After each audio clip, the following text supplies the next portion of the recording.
నా ప్రియమైన బిడ్డా, నా మాటలు జాగ్రత్తగా ఆలకించుము. నేను ముందుగా నీకు చెప్పాను. నీవు వినిపించుకున్నావో లేదో కాని, అర్థం చేసుకున్నావో లేదో కాని, నేను నిన్ను గమనిస్తూనే ఉన్నాను. నీవు నా మాటలు వింటున్నావా లేదా అని చూస్తున్నాను. నీవు మాత్రము నా మాట వినడం లేదు, లెక్క చేయడం లేదు. నేనంటే గౌరవం లేదు, భయం లేదు, భక్తి లేదు. నీ ఇష్టం వచ్చినట్లు జీవిస్తున్నావు. నీ సమస్యను తొలగిస్తాను, నీ భారము తొలగిస్తాను అని చెప్పాను. నువ్వంటావు కుటుంబ భారము, బిడ్డల భారము, ఉద్యోగము భారము, కూలి పని భారము, ఎక్కడికెళ్ళాలి అన్న భారము, తినడానికి భారము, కష్టపడడానికి భారము, బ్రతకడానికి భారము. నా జీవితమే ఒక భారము, భరించలేకపోతున్నాను, ఎందుకొచ్చిన జీవితము అని అనుకుంటున్నాను అని నీవు అనొచ్చు. కాని నీ భారాన్ని తొలగించే ఏకైక దేవుడను, నీ ప్రభుడను యేసయ్యను. నీ ప్రతి భారాన్ని నేను తొలగిస్తాను అని చెప్పాను. అయినా నీవు వినడము లేదు. నా యొద్దకురా, నా సన్నిధికిరా, నీ సమస్య గురించి నాకు మొరపెట్టుము అని చెప్పాను. నీవు అసలే వినడం లేదు. విశ్రాంతి లేదు, నెమ్మది లేదు, సమాధానం లేదు.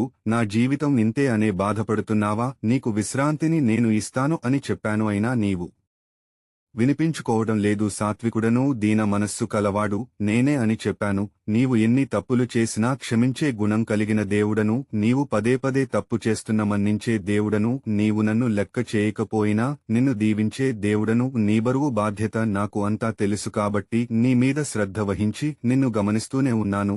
నీవు మాత్రము నన్ను లెక్క చేయడం లేదు. నా ప్రాణానికి విశ్రాంతి లేదు అని బాధపడినంత మాత్రాన విశ్రాంతి ఎలా దొరుకుతుంది? నా దగ్గరకు వచ్చి నా దగ్గర నేర్చుకుని ప్రశాంతమైన జీవితం జీవిస్తేనే తప్ప నీకు రాంతి దొరకదు. నీ భారమంతా నేను మోసి నీ భారాన్ని తొలగిస్తాను అని చెప్పినా నీవు అర్థం చేసుకోవటం లేదు.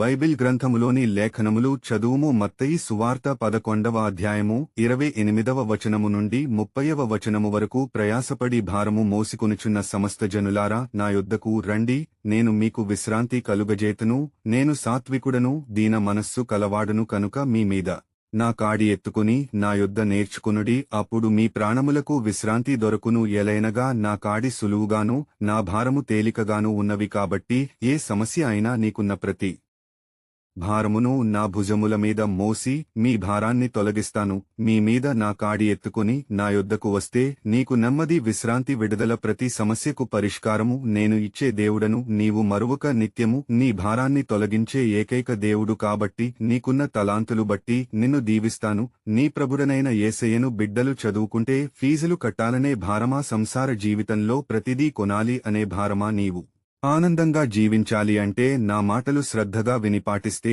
నీ జీవితంలో జరగబోయే గొప్ప కార్యములను నీవు చూస్తావు, వింటావు, అనుభవిస్తావు. ఆమెన్.